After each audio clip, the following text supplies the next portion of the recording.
আল্লাহ বলে বিকাল বেলা আমাকেই ডাকো, ওয়াহিনা তুজহিরুন, দুই প্রহরে দুপুর বেলা আমাকেই ডাকো। আল্লাহ বলে বান্দা শুধু আমাকেই ভাবো, আমাকেই ডাকো, আমার সাথেই সম্পর্ক গড়ো।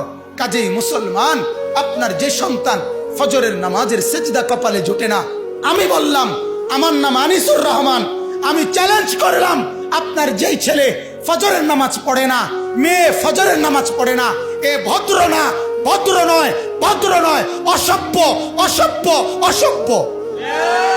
তুমি যদি সাহস থাকে তো তুমি প্রতিবাদ করো, তুমি যুক্তি দাও, আমি বসুন দরকার নেই, তুমি বলো। সেজদা বিহীন কোন মুসলমান ইমানদারের ছেলে, মেয়ে, বিবি যার কপালে সেজদা নাই, সে শিক্ষিত হয় নাই, সে সভ্য হয় নাই, সে ভদ্র হয় নাই। আল্লাহ কোরআনে বলছে ইবলিসকে, ইবলিস তুই সেজদা করলি না, অহংকার করেছিস, তুই বের হ আমার থেকে। জন্য যে সেজদা করে না সে অহংকারী, আর অহংকারীকে ভদ্র বলে না। কথা বলেন না কেন? অহংকারীকে কি বলে না? ভদ্র বলে না। নাই তো বলেন আপনি পৃথিবীর কোন ডিকশনারিতে আছে কথা যে অহংকারীকে সভ্য বলে, অহংকারীকে ভদ্র বলে? আল্লাহ তো কোরআনে বলছে সেজদা না করা এটা অহংকার। এটা কি বলেন না? তাইলে অহংকারী কি ভদ্র হয়? অহংকারী কি সভ্য হয়? অতএব ছেলেকে ভদ্র বানান, ছেলেকে সভ্য বানান। পড়েন আপনি, কোনো সমস্যা নাই, বাংলা পড়েন, অঙ্ক পড়েন, ইংরেজি পড়েন, পদার্থ পড়েন, জীববিজ্ঞান পড়েন, হিমালয় পর্বত ফুরাটা ফইরা বাইতে যায় পড়েন, কোনো মানা নাই। আটলান্টিক মহাসাগর পইরা বাইতে নালান, কোনো আপত্তি নাই। কিন্তু কোরআন বাদ দিলেন কেন? সেজদা বাদ দিলেন কেন? গোলামি বাদ দিলেন কেন? বন্দিগি বাদ দিলেন কেন? আল্লাহকে ছেড়ে দিলেন কেন? আল্লাহর সাথে দুশ্মনী কেন?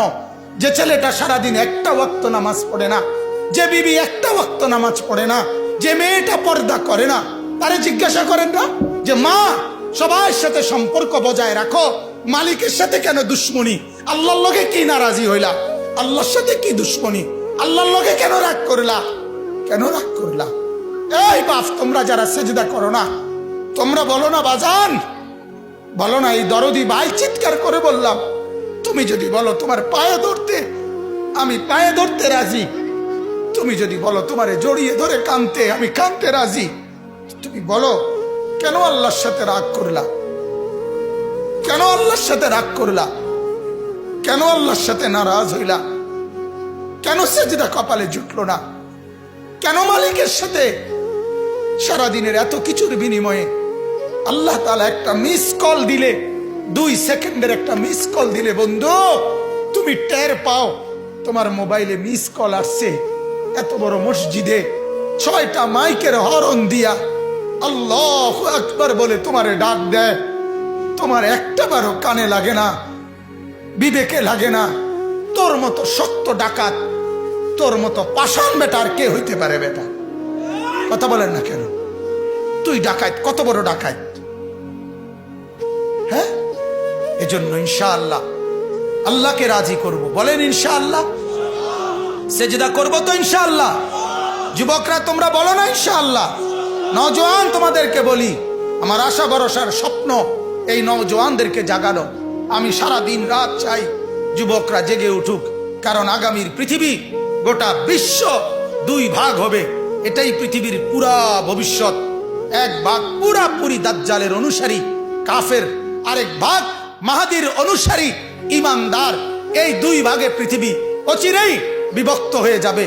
তুমি যদি মাহাদির পক্ষে থাকতে না পারো, তুমি যদি দাজ্জালের ধোকায় পড়ে যাও, আল্লাহর কসম ঈমান নিয়ে কবরে যাইতে পারবা না। অতএব আমি তোমার ঈমান চাই, আমি যুবকের ঈমান চাই, আমি যুবকের আখিরাত চাই। আল্লাহ তাআলা আমাদের প্রত্যেককে ঈমান আমলের দৌড়